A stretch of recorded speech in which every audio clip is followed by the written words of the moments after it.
Hey everyone, welcome to our YouTube channel. I am Neha and I welcome to our Estate PGT Economics series. तो हमने जो ये estate PGT economics की previous year के questions की जो series start की हुई थी, इसमें हमने 2023 का जो क्वेश्चन था उसको हमने स्टार्ट किया हुआ है। इस वीडियो से पहले हमने इसके दो पार्ट को कवर अप कर लिया है, पार्ट 1 और पार्ट 2, जिसमें हमने 30 क्वेश्चंस को कवर अप कर लिया है। ये पार्ट 3 है। अगर आपने उन पार्ट्स को नहीं देखा है तो आप पहले उनको देख लीजिए और फिर इसको कंटिन्यू कीजिए। तो करते हैं वीडियो को स्टार्ट। तो देखो, हमारा क्वेश्चन है ये 121। इससे पहले के जो हमारे 30 क्वेश्चन थे 90 से 120 तक, वो हमने कवर अप कर लिए हैं। ठीक है। तो क्वेश्चन 121 में क्या हम समझते हैं, क्वेश्चन 121 क्या कहता है। तो देखो, क्वेश्चन 121 है, संतृप्ति बिंदु से क्या अभिप्राय है, what is meant by saturation point. तो संतृप्ति बिंदु क्या है, क्वेश्चन में ये हमें पूछा हुआ है। हमारे ऑप्शन है, जिस बिंदु पर सीमांत उपयोगिता अधिकतम होती है, जिस बिंदु पर कुल उपयोगिता अधिकतम होती है, जिस बिंदु पर सीमांत उपयोगिता न्यूनतम होती है, या जिस बिंदु पर कुल उपयोगिता न्यूनतम होती है। तो सीमांत उपयोगिता क्या होती है, मार्जिनल यूटिलिटी। कुल उपयोगिता टोटल यूटिलिटी।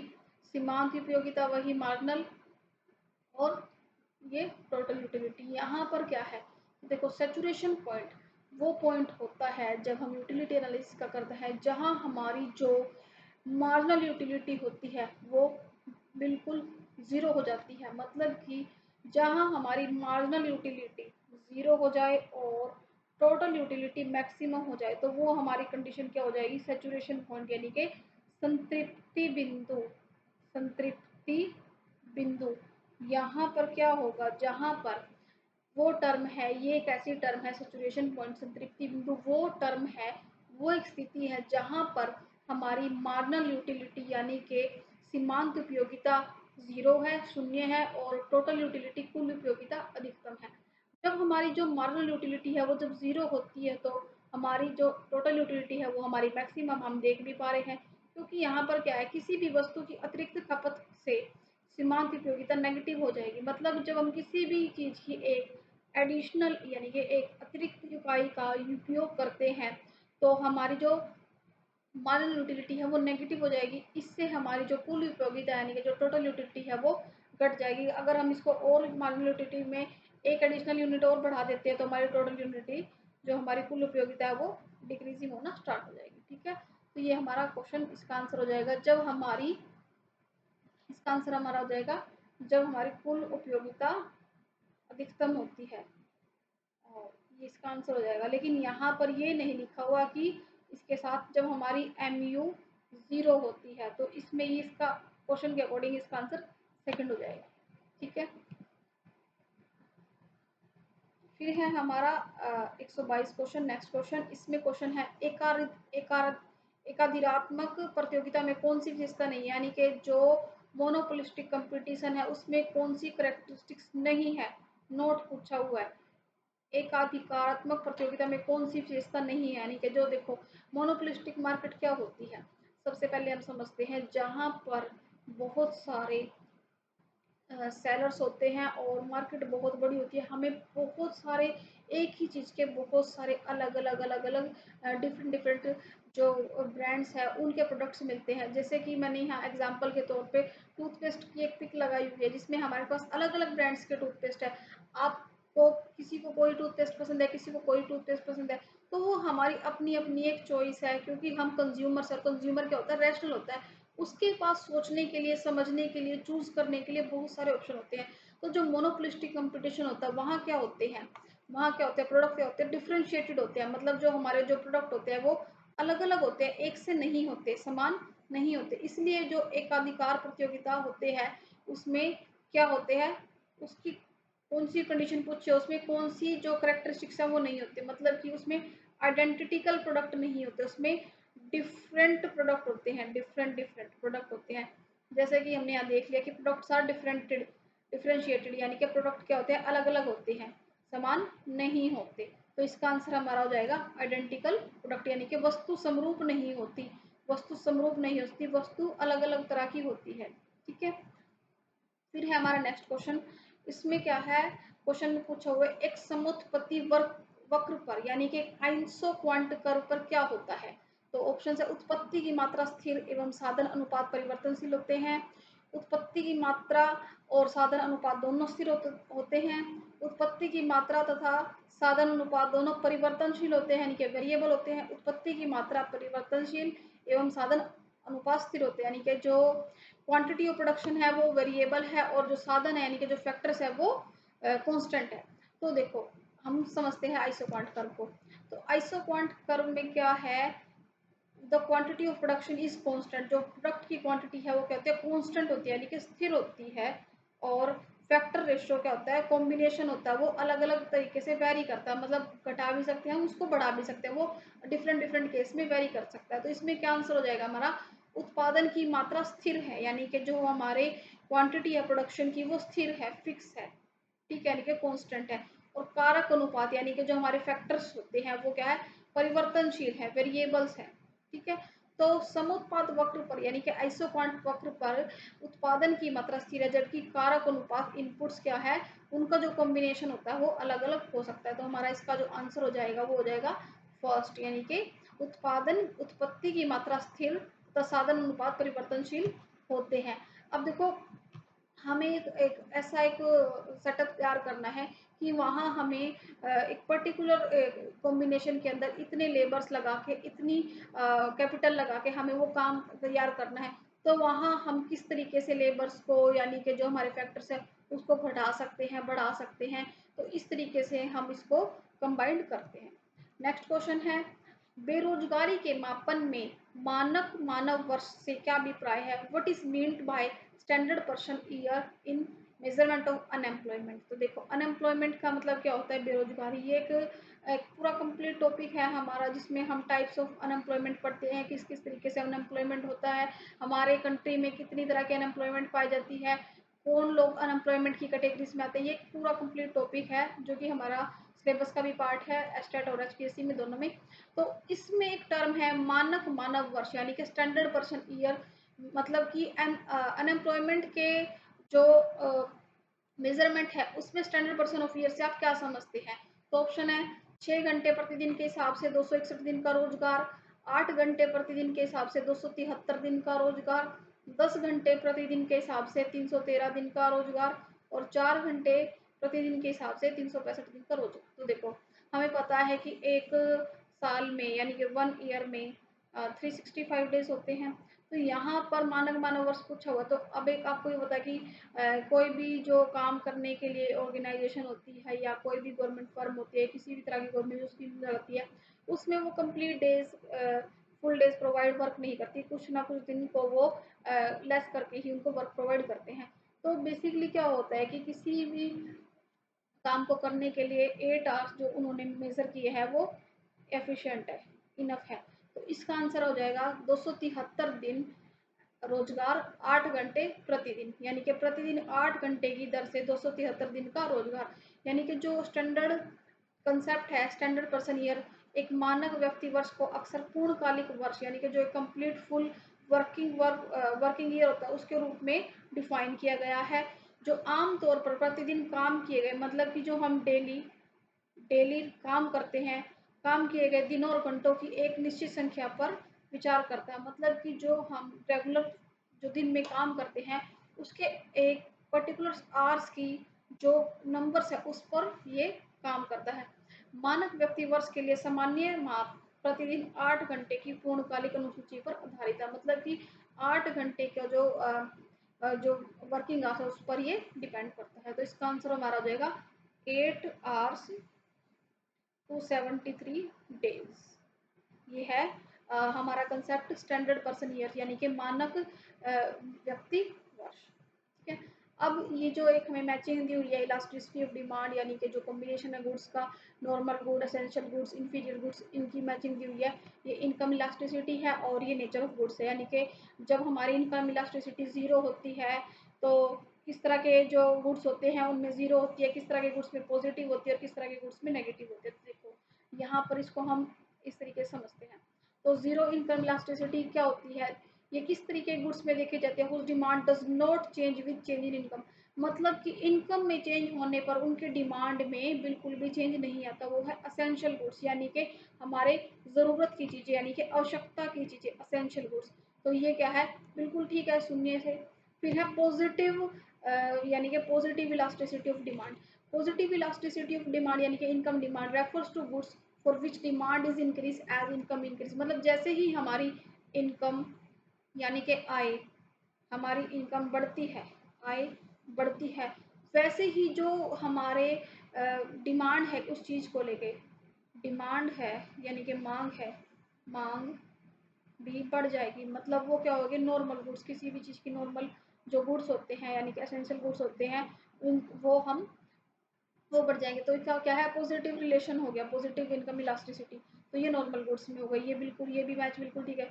फिर है negative income elasticity inferior goods के साथ। तो ये क्या है, that this refers to good for which demand decrease as income increase. मतलब कि जैसे ही उनकी इनकम, हमारी जो इनकम है, इनकम है यानी कि किसी पर्सन की जो आय है वो बढ़ती है, तो वो उन चीज़ों को लेना कम कर देते हैं, यानी कि कोई घटिया चीज़ ही होगी तभी तो हम उनको लेंगे। अगर हमारी इनकम बढ़ रही है तो हम अच्छी चीज़ों को ही लेंगे ना। तो ये क्या होगा, इन्फीरियर गुड्स। इन्फीरियर क्या होते हैं, घटिया गुड्स। तो ये जो हमारा हमारा जो ये मैचिंग है, ये बिल्कुल ठीक दिया हुआ है, यानी कि फर्स्ट का ए हो जाएगा, सेकंड का बी और थर्ड का सी। तो जो हमारी इनकम इलास्टिसिटी ऑफ डिमांड है, जब ज़ीरो होती है तो वो एसेंशियल गुड्स पे होती है, पॉजिटिव होती है तो वो नॉर्मल गुड्स पे होती है, और नेगेटिव होती है वो तो जो घटिया सामान होते हैं उस पर होती है। ठीक है।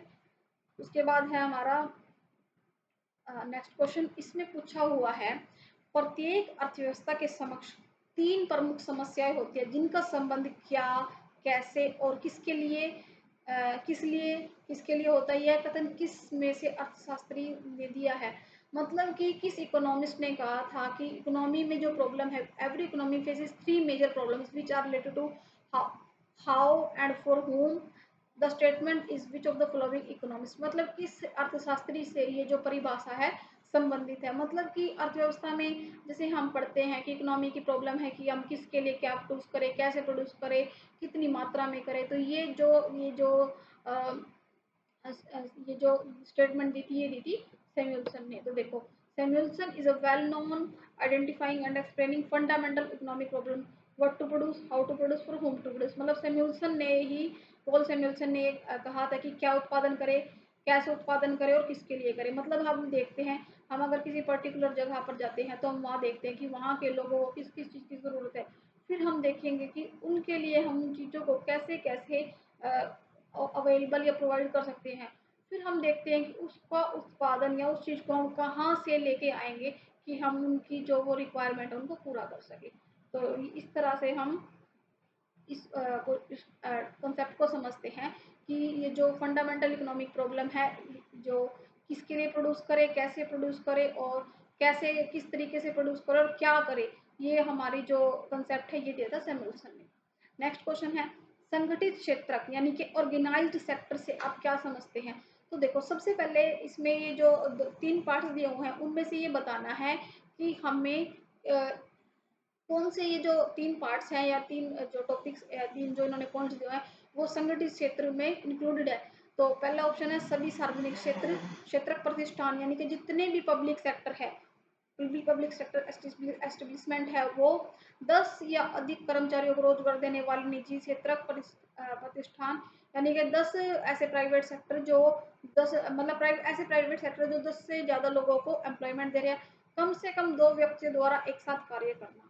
तो देखो, सबसे पहले हम समझते हैं कि जो संगठित क्षेत्र है यानी कि ऑर्गेनाइज्ड सेक्टर है वो क्या है। संगठित क्षेत्र में वे व्यवसाय शामिल है, मतलब कि वो बिजनेस शामिल है जो सरकार के साथ पंजीकृत है, यानी कि रजिस्टर्ड है, रजिस्टर्ड है। यानी कि संगठित क्षेत्र में, ऑर्गेनाइज्ड सेक्टर में वे बिजनेस शामिल है जो गवर्नमेंट के साथ रजिस्टर्ड है, उसके पास दिशा निर्देशों और विनिमय का पालन करते हैं। मतलब कि जो गवर्नमेंट ने गाइडलाइंस और विनिमय यानी कि जो एक्सचेंज करने के रूल्स है, रेगुलेशंस है, पॉलिसीज है, उनको वो फॉलो करते हैं। इन व्यवसाय के पास आमतौर पर असंगठित क्षेत्रों की तुलना में अधिक संसाधन होता है।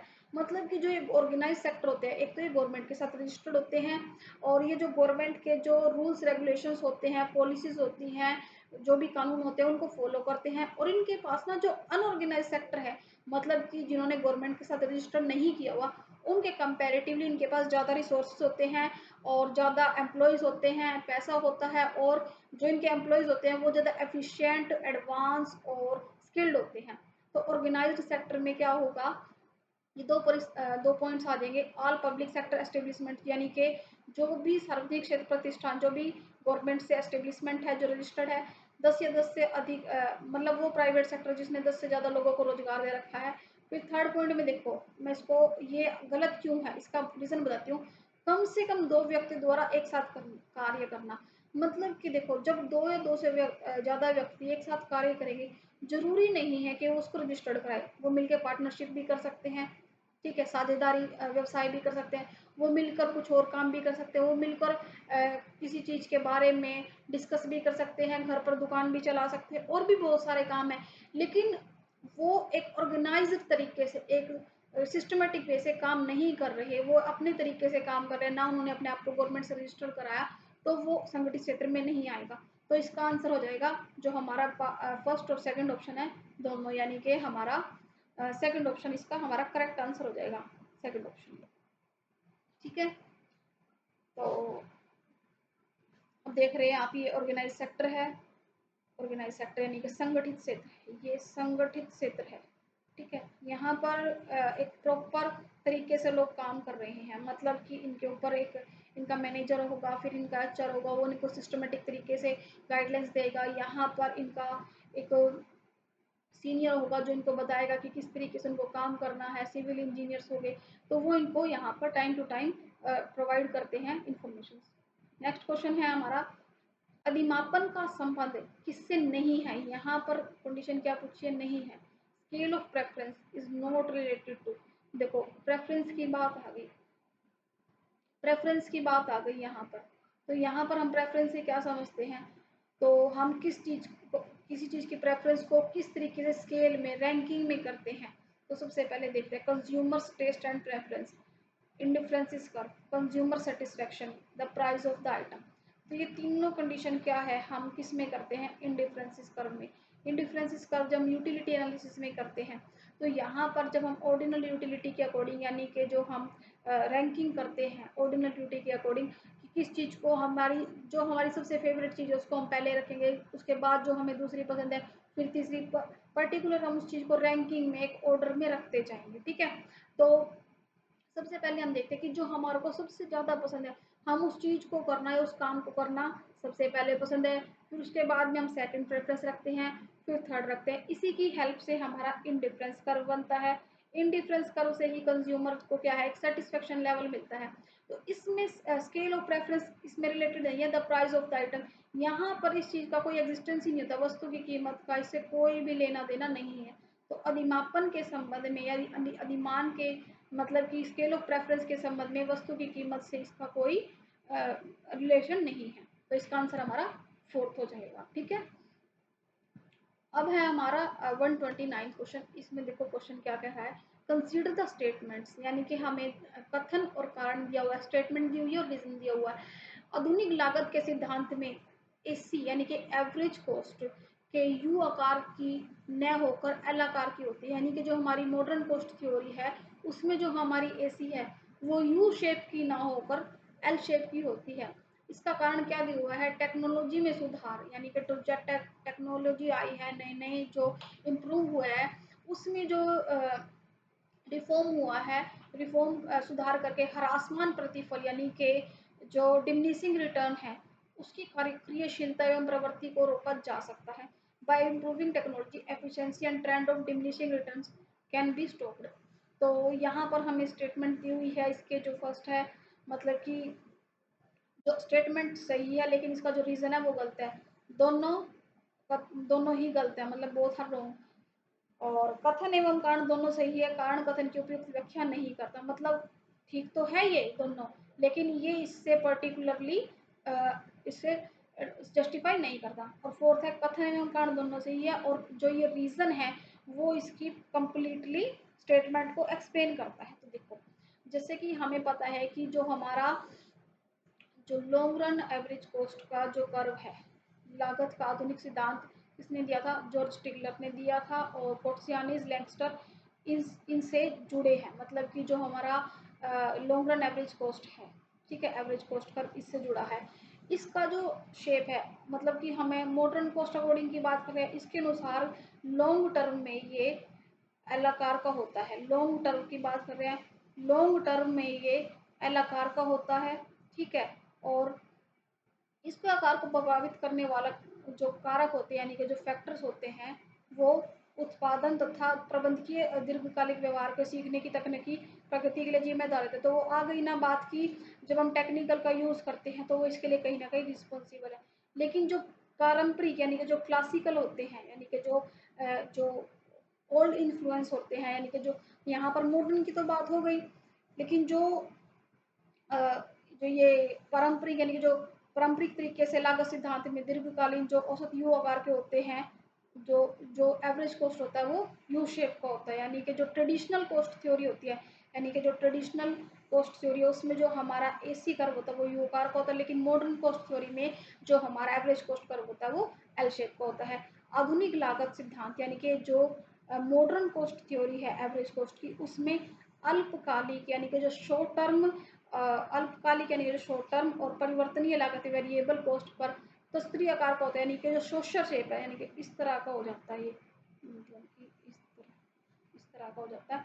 और दीर्घकाल यानी कि लॉन्ग टर्म में जो हमारा एवरेज कॉस्ट कर्व है वो एल शेप का हो जाता है। तो इसका आंसर हमारा हो जाएगा फोर्थ। ये दोनों, ये मतलब कि जो स्टेटमेंट है और रीजन है वो इससे एक बिल्कुल इसका जो करेक्ट है वो एप्रोप्रिएट एक्सप्लेन करते हैं स्टेटमेंट। फोर्थ है मतलब नेक्स्ट है हमारा 130 क्वेश्चन।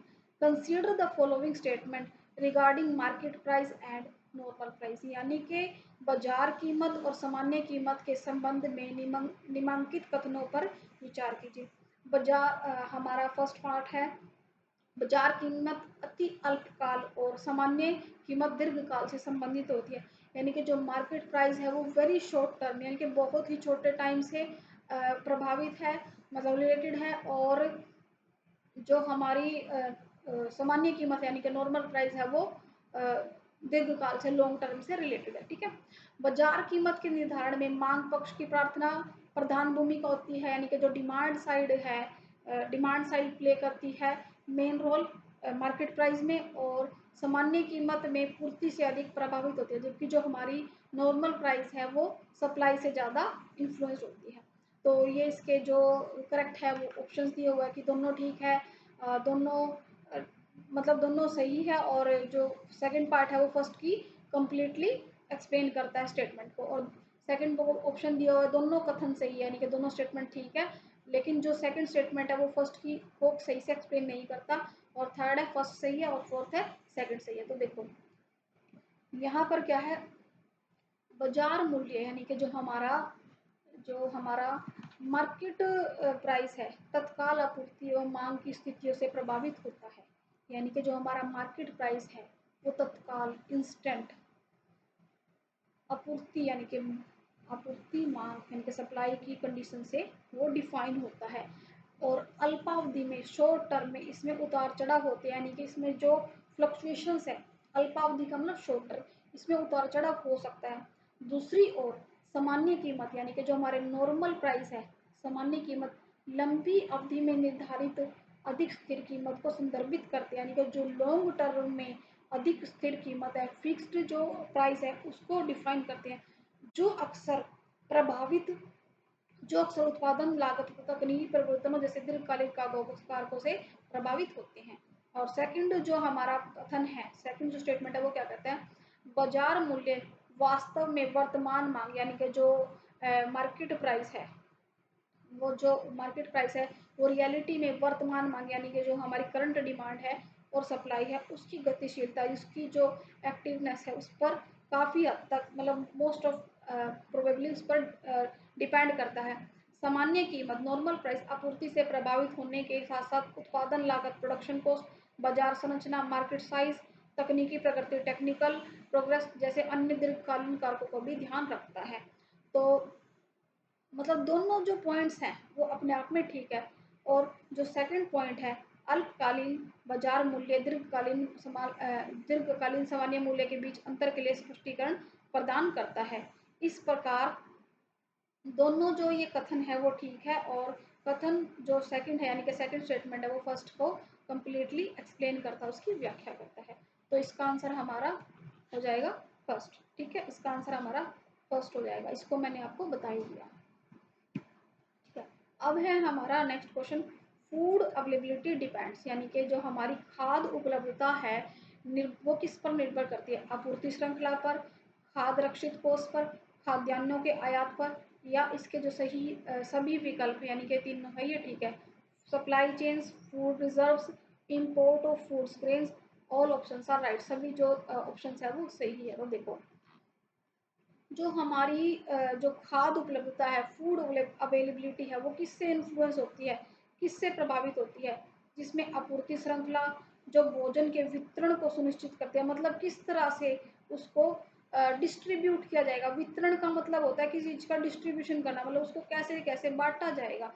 खाद्य भंडारण, उसको कैसे स्टोर किया जाएगा, उसको किस तरह से स्टोर किया जाएगा, किस तरह से रखा जाएगा, उसको प्रभावित करते हैं। और बाजार का आकार, मार्केट साइज, जो मांग और वितरण नेटवर्क को प्रभाव करता है, यानी कि जो डिमांड और डिस्ट्रीब्यूशन का जो कंप्लीट नेटवर्क है उसको डिफाइन करता है। इसमें सभी जो फैक्टर्स है वो सभी शामिल है। तो इसका आंसर हमारा 4 हो जाएगा, इसका आंसर हमारा 4 हो जाएगा। Supply chain, food reserves, import for food grain, तो इसका आंसर हमारा 4th हो जाएगा। ठीक है, नेक्स्ट क्वेश्चन है हमारा, अर्थशास्त्र की प्रकृति क्या है? देखो, बिल्कुल बेसिक सा क्वेश्चन है जिसको हमने 11th 12th में ही पढ़ा था कि अर्थशास्त्र की प्रकृति क्या है, नेचर ऑफ इकोनॉमिक्स क्या है। अर्थशास्त्र कला एवं विज्ञान दोनों है, वो साइंस भी है और आर्ट भी है, क्योंकि इसको हम इस तरीके से पढ़ते हैं। देखो, इसमें क्या है, हम बहुत ही अर्थशास्त्र वस्तुनिष्ठ विश्लेषण और तथ्यों को मतलब इसमें हमारे जो फैक्ट्स होते हैं, फिगर्स होती है, उसको हम उसका वर्णन करते हैं, उसको हम प्रैक्टिकली डिफाइन करते हैं, क्योंकि हमारे पास पर्टिकुलर उस चीज़ को हम देखते हैं कि हाँ ये सच्ची में चीज़ हुई थी, और हम उसको प्रूव भी करते हैं कि इकोनॉमिक्स एक सब्जेक्ट मैटर है, साइंस भी है और एक आर्ट भी है। और अर्थशास्त्र के में जो मूल्य निर्धारण होते हैं वो व्यक्तिपरक मानदंडों पर आधारित तथा नीति यानी कि पॉलिसी के अकॉर्डिंग उसको डिफाइन किया जाता है। और इसे कला तथा विज्ञान दोनों माना जाता है, क्योंकि इसमें डेटा का विश्लेषण और सिद्धांतों को प्राप्त करके वैज्ञानिक तरीकों के साथ साथ आर्थिक समस्याओं को हल करने की, नीतियों को तैयार करने की, रचनात्मकता, निर्णयों को लागू करना शामिल है। तो अर्थशास्त्र क्या है? कला तथा विज्ञान दोनों है। तो हमारा आंसर 4th हो जाएगा। ठीक है, फिर है हमारा 133 क्वेश्चन। इसमें क्या है, क्वेश्चन में आधारिक संरचनात्मक सुविधाएं, यानी कि जो बेसिकल इंफ्रास्ट्रक्चरल जो कंट्रीब्यूट्स होते हैं किसी देश के आर्थिक विकास के लिए, इकोनॉमिकल डेवलपमेंट के लिए, वो क्या हमें योगदान करती है, क्या प्रोवाइड करती है?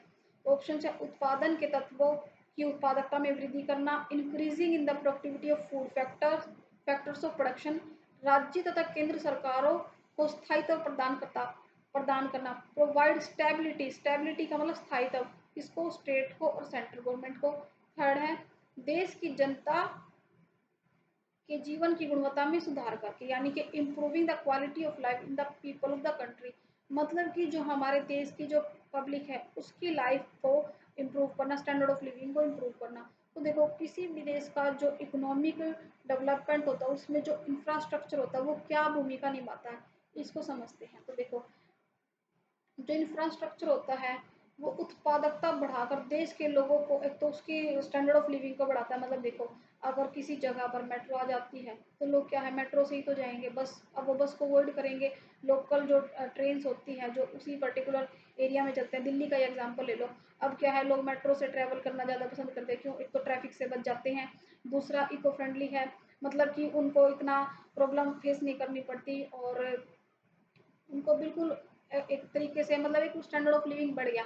तो उनका क्या हुआ, वहाँ पर अब उन्होंने बस को छोड़ के या ट्रेन, लोकल ट्रेन को छोड़ के मेट्रो पे स्विच कर लिया। तो वहाँ पर क्या हुआ, लोगों को इम्प्रूव हुआ एक जो उनका स्टैंडर्ड ऑफ लिविंग है लोगों का। ठीक है, और दूसरा राज्य तथा केंद्र सरकार की करना तथा सूचीबद्ध मित्रों की तुलना में विकास कम सीधे तौर पर संबंधित है।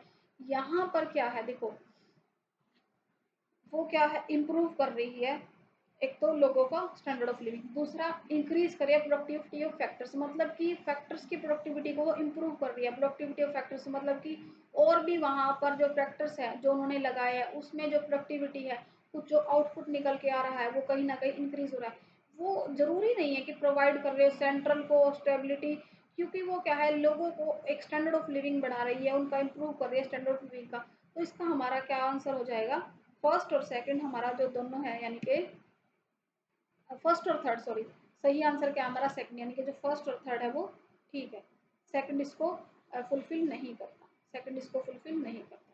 ठीक है, नेक्स्ट है हमारा द्विक्षेत्रीय मॉडल, यानी कि टू सेक्टर मॉडल में, द्विक्षेत्रीय मॉडल में साधनों यानी कि फैक्टर्स एवं वस्तुओं गुड्स का प्रवाह किन दो क्षेत्रों के बीच होता है। तो देखो, दो सेक्टर मॉडल होता है, बिल्कुल सिंपल सा मॉडल होता है, ऐसे ऐसे करके वो होता है।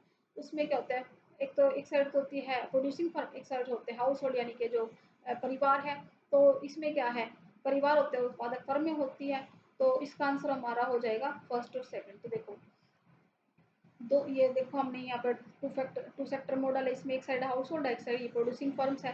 तो क्या है, फैक्टर्स ऑफ पेमेंट इस तरीके से इनका जो ये है कंट्रीब्यूशन एक दूसरे के लिए चलता रहता है। ठीक है, दो क्षेत्रीय अर्थव्यवस्था में निम्नलिखित मान्यता है, अर्थव्यवस्था में केवल दो ही क्षेत्र है, घरेलू क्षेत्र और व्यवसायिक क्षेत्र। आर्थिक गतिविधियों पर कोई भी सरकारी हस्तक्षेप नहीं है, मतलब जितनी भी इकोनॉमिक जो एक्टिविटी हो रही है उन पर कोई भी गवर्नमेंट का इंटरवेंशन नहीं है। व्यवसायिक क्षेत्र कोई आयात तथा निर्यात गतिविधियां नहीं करते, यानी कि जो ये जो बिजनेस फर्म है, प्रोड्यूसिंग फर्म है, वो कोई भी इम्पोर्ट एक्सपोर्ट की जो भी जो काम है या गतिविधियां हैं उनको नहीं करते। ये एक बंद अर्थव्यवस्था बनती है, जिससे क्या है, एक क्लोज्ड इकोनॉमी बन जाती है। ठीक है, तो इसका आंसर हमारा हो जाएगा ऑप्शन टू, यानी कि हमारे इसमें ये दो ही पार्ट आते हैं, यानी कि दो ही ये आते हैं फैक्टर्स, हाउस होल्ड्स और प्रोड्यूसिंग फर्म्स। ठीक है, फिर है हमारा नेक्स्ट क्वेश्चन, किसी समय बिंदु पर सरकारी ऋण एक स्टॉक भंडार की अवधारणा है और किसी वर्ष में बजट का घाटा एक प्रवाह चर है। ये दो स्टेटमेंट दी हुई है, तो बताना है कि दोनों सही है, दोनों गलत है, या एक सही है या एक गलत है। तो देखो हमारा जो ये टॉपिक है, किसी भी समय में सरकारी ऋण, जो हमारा फर्स्ट स्टेटमेंट है उसमें क्या कह रहा है, किसी भी टाइम पर जो सरकारी ऋण है एक स्टॉक अवधारणा है, यानी कि एक स्टॉक कंसेप्ट है। स्टॉक कंसेप्ट क्या होता है, एक स्टॉक कंसेप्ट अवधारणा एक विशिष्ट समय पर मापा जाता है, मतलब एक पर्टिकुलर टाइम पर हम उसको मापते हैं, उस समय में मौजूद मात्रा का प्रतिनिधित्व करता है, मतलब जो उस टाइम पर जो हमारे पास क्वांटिटी है उसको वो रिप्रेजेंट करता है। उदाहरण में पूंजी सूची तथा सरकारी ऋण की राशि शामिल है, मतलब जो भी गवर्नमेंट की जो लोन की जो पेमेंट है वो सभी इसमें इंक्लूडेड है। तो यहाँ पर जो साथ जमा है और किसी भी अवधि की सीमित नहीं है, इस प्रकार सरकारी ऋण वास्तव में एक स्टॉक अवधारणा है। ये हमारा जो पॉइंट है, स्टेटमेंट फर्स्ट है वो करेक्ट है। ठीक है, और फिर सेकंड में क्या कहता है, किसी भी वर्ष में बजट घाटा एक अवधारणा है, एक कंसेप्ट है। ठीक है, एक फ्लो कंसेप्ट है, प्रवाह का मतलब फ्लो। ठीक है, तो वह अवधारणा को समय की अवधि में मापा जाता है, एक पर्टिकुलर टाइम का जो ड्यूरेशन है उसमें मापा जाता है। मात्राओं की गति तथा स्थानांतरण का प्रतिनिधित्व करती है, मतलब उसको ये एक पर्टिकुलर टाइम का जो फ्लो होता है और जो ट्रांसफर होता है उसको ये डिफाइन करती है। उदाहरणों में आय व्यय तथा बजट घाटा शामिल है।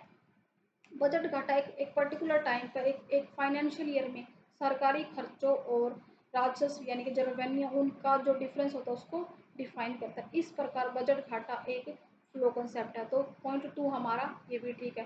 तो दोनों कथन सही है, यानी कि जो हमारे दोनों कथन है, यानी कि दोनों स्टेटमेंट है,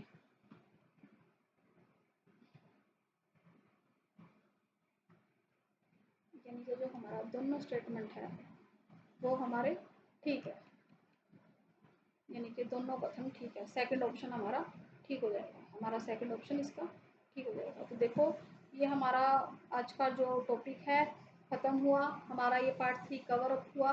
तो आई होप आपको ये टॉपिक, ये वीडियो अच्छा लगा होगा। अगर आपको ये वीडियो अच्छा लगा है तो चैनल को लाइक कीजिए, शेयर कीजिए और सब्सक्राइब कीजिए। और पिछले 2 वीडियोज़ आपने नहीं देखे हैं तो उनको भी आप देख लीजिए। पार्ट 4 हम जल्दी ही कंटिन्यू करेंगे। Thank you so much.